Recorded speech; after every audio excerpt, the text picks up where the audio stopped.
At mga minmahal, amen. Nais kong magpupuri, pasalamat sa mahal na Pinoon sa gabing ito, amen. At aking pinasalamatan ang gintong pagkakataong ito, amen. Praise God.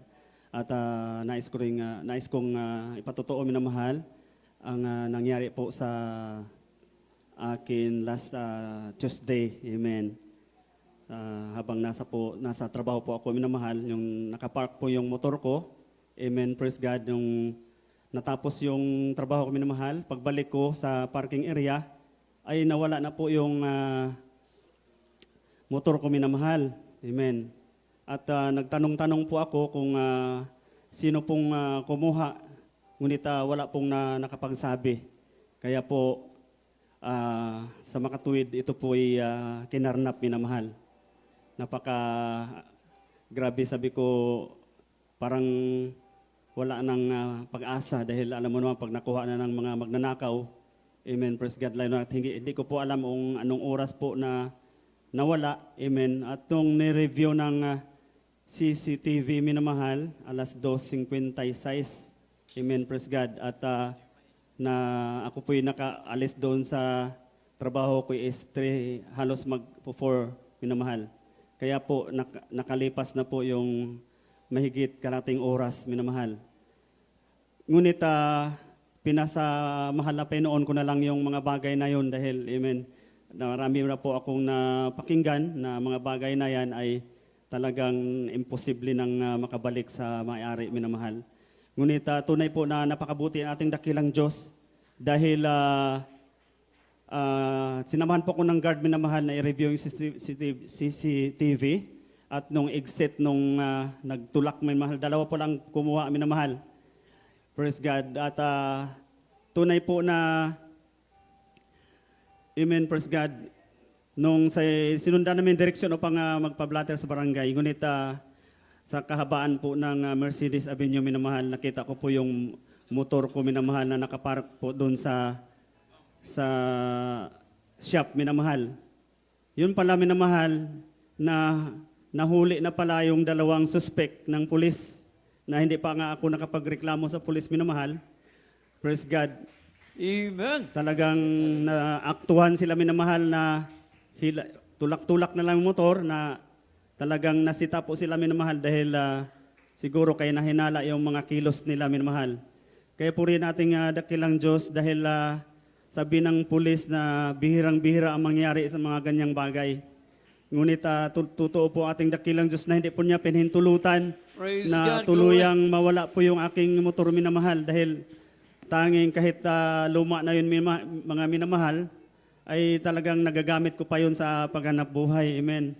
Kaya po rin ating dakilang Diyos na nahuli yung dalawa, minamahal. Hindi ko man ibig yun na mangyari sa kanila, ngunit talagang may pananagutan sila, minamahal, sa ngalan ng batas, minamahal. Praise God. Amen. Bagamat sila po'y aking pinapatawad sa ngalan ng ating dakilang Diyos, ngunit sa ngalan ng batas ng tao, minamahal, dahil talagang marami na po ang incident, minamahal, na sa buong Pasig, minamahal, sabi ng pulis, almost mahigit 80 na ang nawala ng motor, minamahal.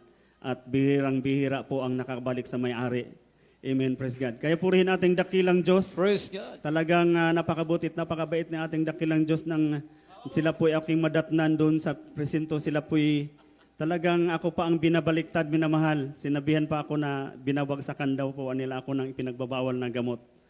Amen, praise God. Ngunit talagang hallelujah, saka hindi ka panipaniwala yung kanang mga testimonya, minamahal.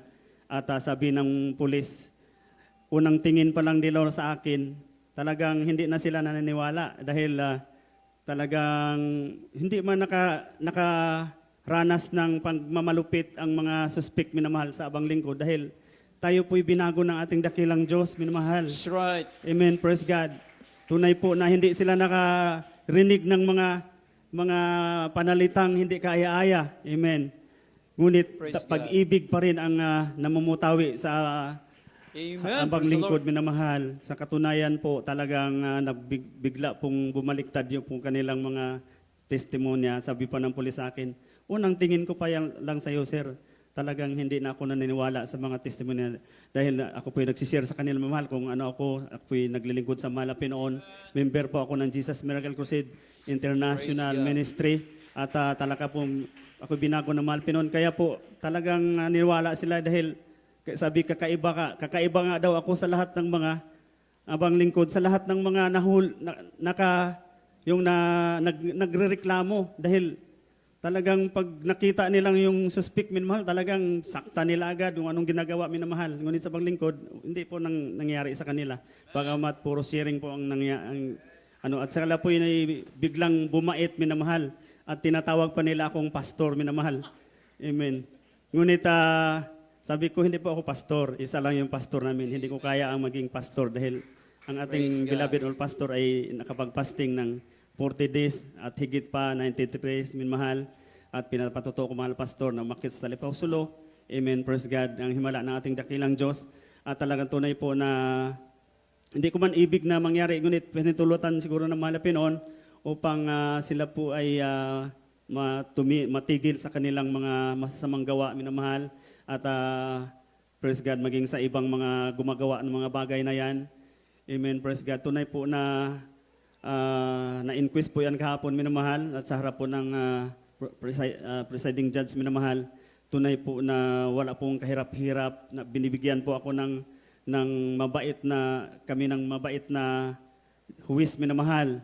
Talagang, yung dalawang suspect, inamin na nila yung lahat, minamahal. Wala nang tanong-tanong sa kanila, dahil talagang inamin na nila lahat minamahal, talagang para bumaba talaga yung ano nila, yung kaso.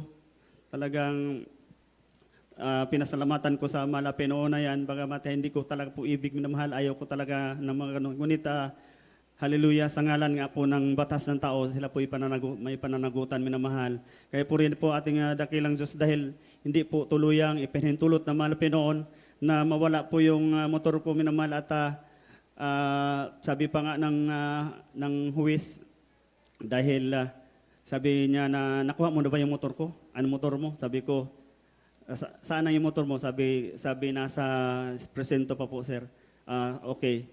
Sila na po yung nag-release minamahal, yung police. At hindi na po ako pinahirapan ng yung na-release yan minamahal. Nagpumirma na lang po ako ng affidavit minamahal. Kaya po rin po ating dakilang Diyos Amen, praise God. Sapagkat yan po ay kinahabagan ng Malapit noon na matapos po yun, minamahal. At kung ano pong kalooban ng Malapit noon sa darating na pangyayari, yan po ay akin na lang pong ipasa sa Diyos, minamahal.